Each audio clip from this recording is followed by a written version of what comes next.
Good evening, YouTubers. Welcome to episode 5 of Shrigleytube TV. Tonight, I wanted to say before I got into anything else, thanks to all the subscribers. We're nearly at 2,000, so that's brilliant. And thanks to the people that do keep coming back to watch the videos. That's also great. We're getting the watch hours up. So I may introduce a midweek video as well, because I think that the interest has dropped off since I've just been doing the once a week video. But anyway, we'll see how time goes. I've had a week's holiday. I'm fully refreshed. I've had a week to think about things. I'm going to get rid of loads of my clutter. I'm going to tidy the workshop up, which is probably a fib, but I do want to do that. And part of my de-hoarding is I'm going to Tatton Park this weekend coming. So it's the weekend of like the 18th or 19th, 20th. It's Tatton Park Classic Car Show. I've got an auto jumble stand there.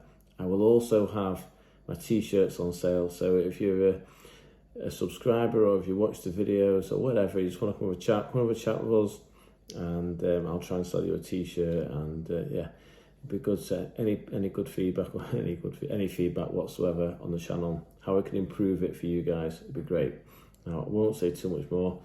I'll be honest, I've been a bit short of content once again because I've been away, and I've done some footage on the block that had leaky liners and done a rear oil seal conversion. And then I've had a load of videos on my phone for nearly a year and a half now from my new Churchill grinder, or second-hand Churchill grinder. So I've put those together and I put them on at the end. So if you like engineering and things that were made properly, then you'll like this grinder. But if you're not really into it, you're probably best just skipping after the imp engine. Okay, I'll leave that in your choice anyway. Thanks for coming back and watching. I will speak to you soon. Right guys, back in the shop after my holidays, and you may remember in the last video from Scotland, I had the imp engine on the dyno that had the water leak down the side of the liner. So we rectified the chamfer on the edge of the liner, if you remember, so it didn't wipe the glue away. I glued the liners back in, I left them all clamped up so they could set while I was on holiday. I've come back and it's a good day today, Saturday morning, come in, and I thought, oh, we'll get on with that block and try and make it a short motor today. So I thought I'll whiz the clamps off it, give it a quick faceplate, and then we'll just check that all the liners are still level. Do you remember when we took the liners out, we numbered them all individually so they went back in exactly the same place as they came out. So I've put this, you might see a little torch here, think what's going on there. We've got a torch bouncing on a limb bin. Now the reason for that is I'm going to use the torch to decide if the liners are sat level. So you can see no daylight below where the liner sits. If this had a problem and the liner was low, what we get is a situation where you see daylight just oozing through there like that. But obviously, because the liners have gone back in the correct place, and there goes the doorbell, everything's good. So what we're going to do now is we're going to talk about doing a rear oil seal conversion on this, because it's quite a common thing, and I think that there'll be some good information there for you guys. Okay, we've got two main blocks in the imp family, and they're very, very similar. This is an imp block that was supplied in every Ilman imp that you've ever seen manufactured, and then this is a Talbot Sunbeam block. They call it a B1 Sunbeam block, and if you look at it aesthetically, you'll see there's no webs here. On this one, it's got some extra webbing, and it also has a mount, because this, if you ever saw a Talbot Sunbeam 1 litre, this came standard in a Talbot Sunbeam, the same, you know, like a Lotus Sunbeam, that shape. So the 1 litre version was actually a 930cc imp stood upright, and hence it's got the engine mounts on each side of it.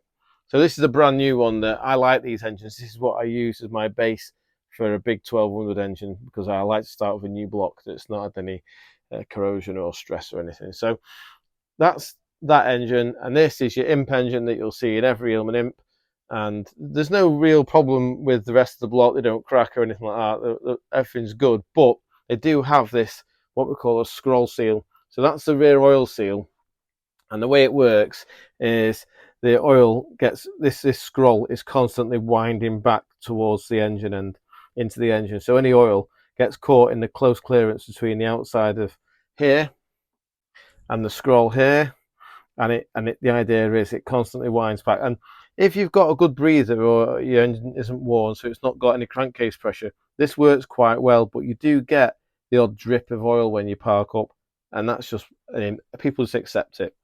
Now, there's a chap called Mark Maynard, a very clever designer. He came up with this rear oil seal conversion. So what we're going to do is we're going to modify this block to take this insert, and then this insert will in turn house that seal, and then the whole lot in theory will be oil tight. So what we've got to do, I've just put another crankshaft alongside here. This is an original Talbot Sunbeam crankshaft, and the reason I don't like this crankshaft is because it's roughly about ½ an inch longer. So if you try and use it in an imp in this block, what happens is that all the offsets are wrong for the flywheel and the clutch and the release bearing, etc., etc. It's also got 5 studs opposed to the imp that's got 4. So I never use these crankshafts. I've got loads of them. I always use the imp crank in this block because everything else, all the offsets from here to here and on this engine and this engine are identical. So when you put the imp crank in the Talbot Sunbeam block, it becomes just like an imp block. There's no other differences. So going back to this crankshaft now, this is one we just took out of the chap's engine that had the leaky liners. Obviously we're going to fit him a rear oil seal conversion, because when it was apart I said, look, I met up at weekend, I said, whilst we're here now, do you want me to put a rear oil seal conversion on it, because I noticed the scroll was quite badly chewed up when I was building it, but we never quoted for it in the first place. And he said, yep, do that for me. So we're going to put this crank in the lathe, and this is 3 inches diameter here.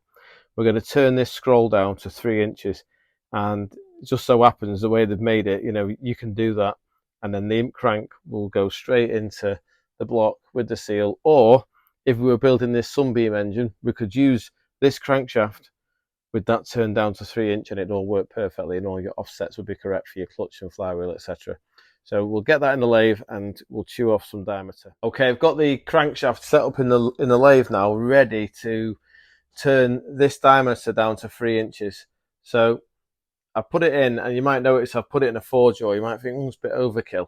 But what it is, my 3-jaw only runs to about 2 to 3 thou out, and I need this diameter to be absolutely concentric to within, like, tenths. So you can see I've got it absolutely spot on, because we can't afford to have any run out. It just won't work if it's not all true. So next thing I'm going to do is I'm going to turn this diameter, get it to 3 inch, give it a polish, and then we can look at doing the machining of the rear housing in the back of the block.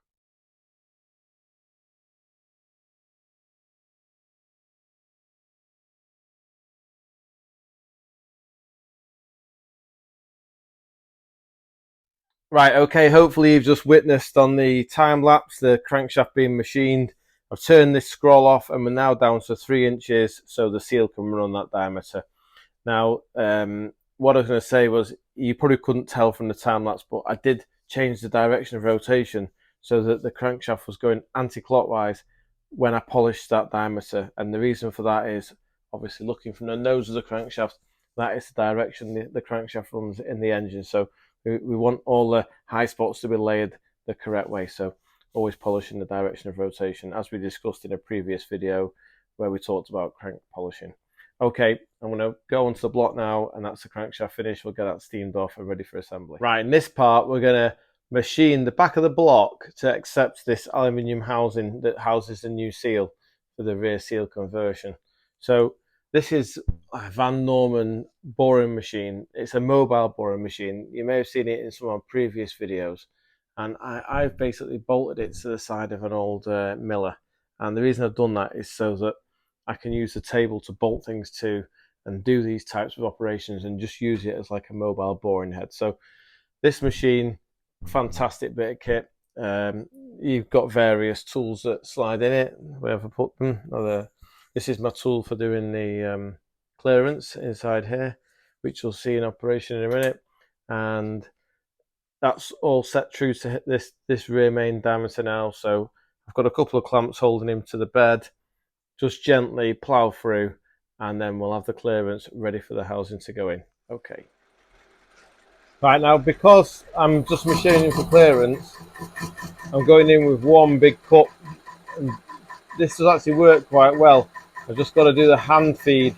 Obviously I can't engage the motor in gear with the feed because it would just be too much for it, but I'm just applying a very little light load, and because it's lovely soft aluminium, it just peels it off beautifully. So I'll continue with this to the correct depth, and then we'll offer the seal housing up to it. Okay, I've finished machining the clearance now for the ring to go in, the seal housing. Now, I modify this from standard because this normally is a much bigger diameter, but I like to leave as much material in a block as possible.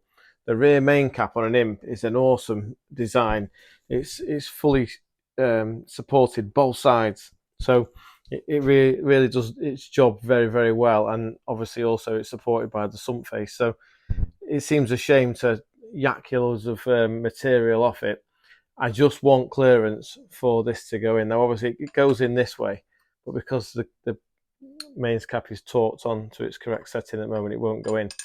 But what I can do is I can offer it up, and I can see that it's level with the outside of the block, so I know it's not going to interfere with the back of the flywheel.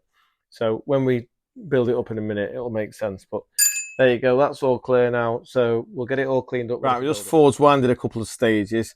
I've now got this all built up with the new seal housing in the block, and the crankshaft is in and all torqued, turning nicely, so that's nice to feel. Basically, all I've done is I've just put some grey glue around the outside diameter of the seal housing, and then I've let him into the back of the block, made sure everything was clean. Obviously, everything's been steamed off again to get rid of all the swarf from him being machined.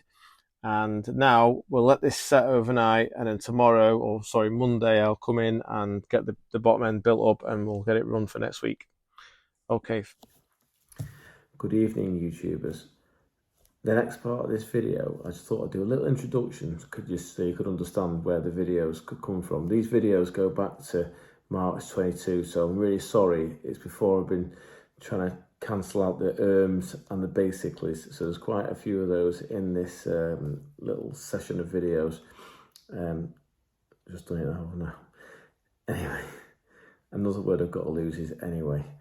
Anyway, basically, and so moving on, the videos are a compilation of, since March 22, of me getting my new surface grinder. I say new, it belonged to Bob Jones. He had it from 1983. Before then, it lived in Churchill's in Manchester, in Gardner Diesel's in Manchester, or Pattycroft. So it's a really good machine, really old machine. I've got a bit of a soft spot for this, what we used to be, basically. This machine is absolutely stonking. It's like proper made machinery. It will outlast me and probably its next owner as well. Now, the first video is of me towing it out of Bob's place with the Range Rover, and then it goes on to, I had a friend deliver it to the workshop. It lived outside the workshop for a winter under a tarpaulin, and then when the sun came out, I knocked the side of the workshop down, jacked the roof up because this thing is tall, and we slipped him under, got him in position. I've had the free face put in, I've cleaned him down, got him working, and you'll see I've done another little video at the end of this that you'll just like to say where we're up to with it all. But hopefully soon it will be working, and I'll actually be able to get it on the payroll and paying for its space, which would be ideal. Anyway, I'll stop waffling now. I hope you enjoyed the video. Cheers for now.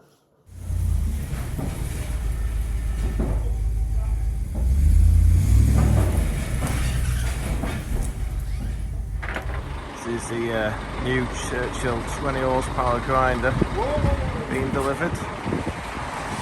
I worked this bad boy for 7 years at B&J. It's a really good machine. Just hope we don't drop it. That'd be a shame. Jeez, that looks heavy, that. Real heavy.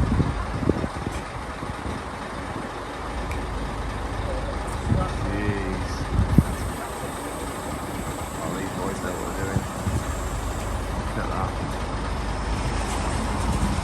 I'm just going to plonk it outside the workshop because we've got to knock the wall down to get it in.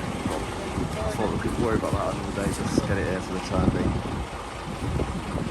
You're not a bit close there, Lee?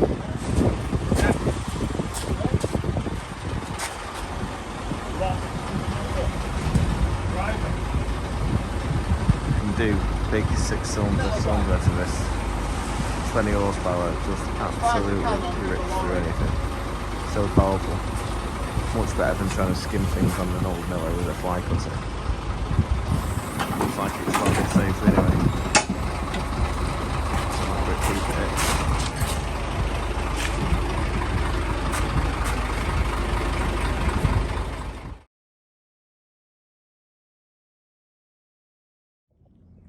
Right, really exciting for me this. This is my Churchill grinder, surface grinder. It's about, I think it's about 50, 60 years old. And I bought it from Bob Jones at B&J, my other unit. And basically that you can see, I chopped the post out and then we lifted the roof because this thing is high. And then we jacked the roof up and slipped him under with a push from a big forklift truck. And now I've had it wired up, got power to it, and it's actually working. So really excited to start using it. As you can see, it's in a completely unloved state. It's absolutely filthy. But just to give you an idea, this machine is great because you can do 6-cylinder heads on it. I can't skim 6-cylinder heads for local garages and stuff because my milling machine hasn't got the traverse on the bed. Whereas this thing, you look, it's a fully supported bed all the way from one end to the other. So basically we get no tip, we get a perfectly flat surface. It's got no less than a 20 horsepower grinding stones. These rotate and the bed goes backwards and forwards on a hydraulic system, which is all working. I just had it working. But as you can see, it's filthy, so I thought I'd do a little video, just more for my own interest rather than anyone else's. But if you are interested, great, you know. As you can see, it's thick with what I can only describe as years of not being loved. But we're going to love this thing. I'm going to get it absolutely split mint, and then we'll do another video of it, and we'll maybe do a demonstration, and I will clear the unit so it's not completely cluttered. But this is my device of choice. Now this is my workshop hoover, and this is an end off my missus's hoover, which I've sneaked out the house this morning and taped onto there. I reckon it's going to work a treat. I'll just fire the hoover up. Oh, look at that. Oh, brilliant. Look at this.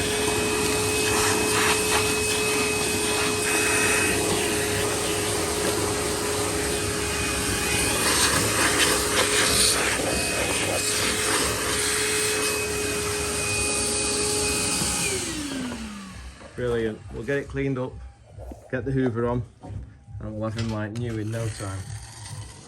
Look at that. Absolute sacrilege to treat a machine of this calibre. Don't make things like this anymore. Look at that. Belting.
Morning YouTubers, bit of a different video, not about a race engine today, it's about my new grinder, my Churchill grinder.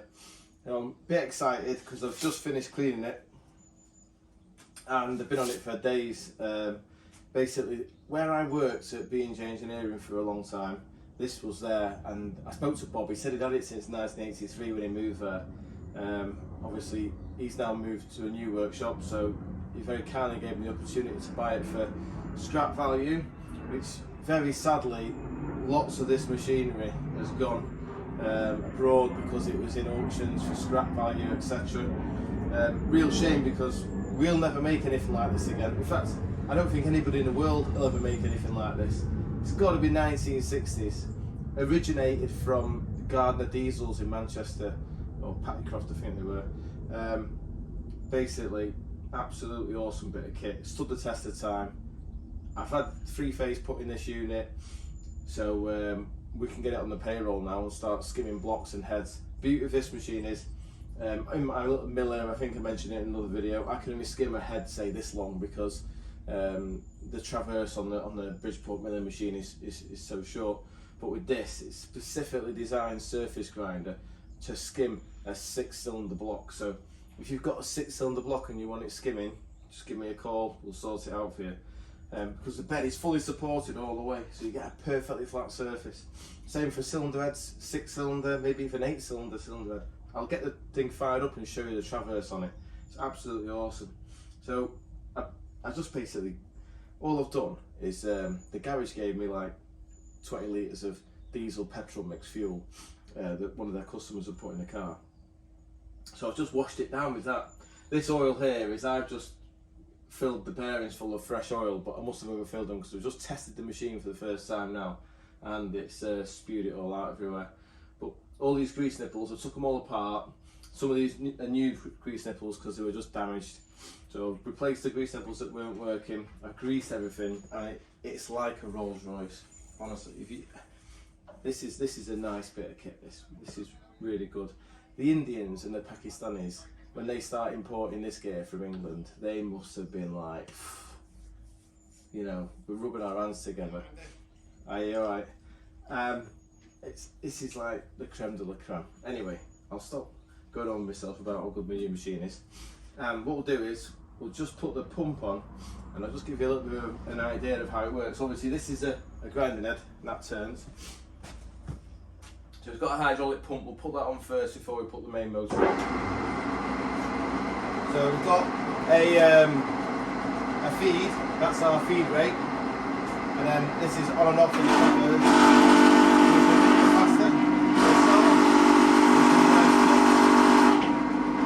Look at that for traverse. Wow, it looks smooth as silk.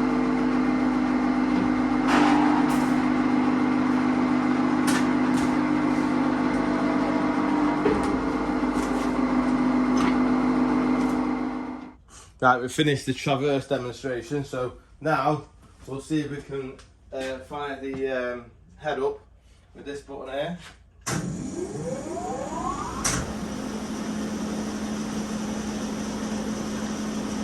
Right, she's running and she's smooth as silk. Right, she's running. I'll just go in a bit. So I'll just do a bit, you can see the machine going round. I put some fresh oil in it and it's still spewed out, but all the sliders are greased up. We've got all these greases working, new nipples on, new nipples here, everything's greased up. The machine is looking really good now. I'll just knock this off. See, all the beds are clean, the actual main bed cleaned up really well. And then over here, these are the sliders. This is how it works. So it has a ram, and there's like a gear that runs in that rack there of teeth. Don't actually ask me how it works, so I don't know. I'm making it up like most things on this YouTube channel.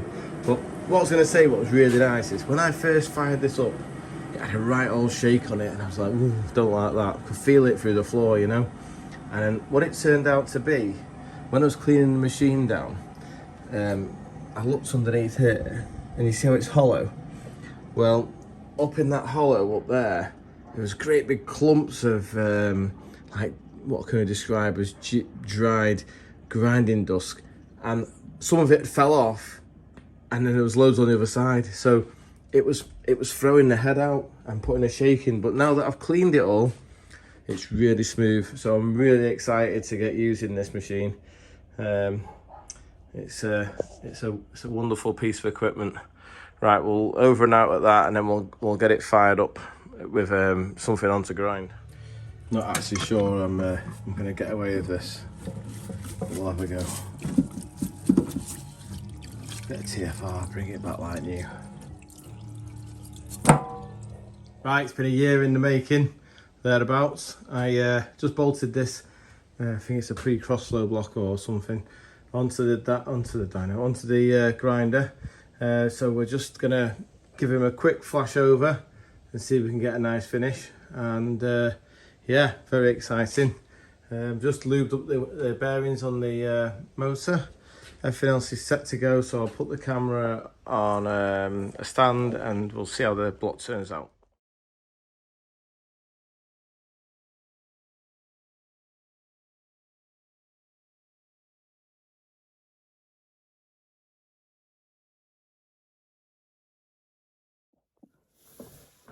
Evening YouTubers, thanks for watching this week's episode of Shrigleytube.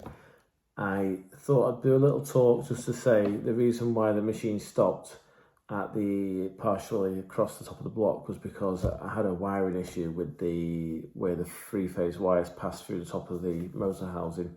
Some sort of short happened and it tripped out half the estate. But anyway, I've took it apart partially. It needs more work. I've got to find a way of supporting the motor while I lift basically the top half of the motor off.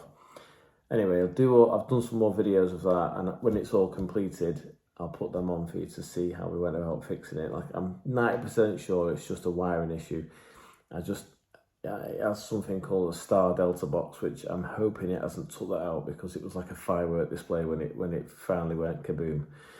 So we'll see what happens. So thanks for watching, and I look forward to tuning in to you guys next week.